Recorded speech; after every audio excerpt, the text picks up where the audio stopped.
దోసల్లోకి, ఇడ్లీల్లోకి ఎంతో రుచిగా ఉండే వేరుశెనగ టొమాటో పచ్చడి. అరకప్పు వేరుశెనగ గుళ్ళు దోరగా వేయించి పళ్ళెంలోకి తీసుకుని చల్లారనివ్వాలి. 1 టీ స్పూన్ నూనెలో కప్పు పండు టమాటా ముక్కలు, 4 పచ్చిమిరపకాయలు, కొంచెం చింతపండు, పావు చెంచా పసుపు, రుచికి సరిపడా ఉప్పు వేసి బాగా కలిపి మూతపెట్టి మగ్గనిచ్చి చల్లారనివ్వాలి. బాగా చల్లారాక వేరుశెనగ గుళ్ళు, మగ్గించిన టొమాటో, కొంచెం నీళ్లు పోసి ఉప్పు సరిచూసుకుని మెత్తగా రుబ్బాలి. నీళ్లు సమంగా పోయాలి, లేదంటే మరీ పల్చగా అయిపోతుంది.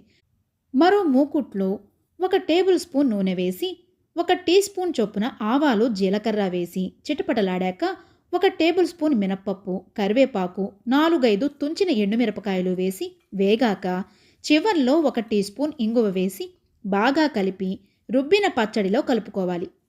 పోపు ఎవరి ఇష్టాన్ని బట్టి వారు వేసుకోవచ్చు.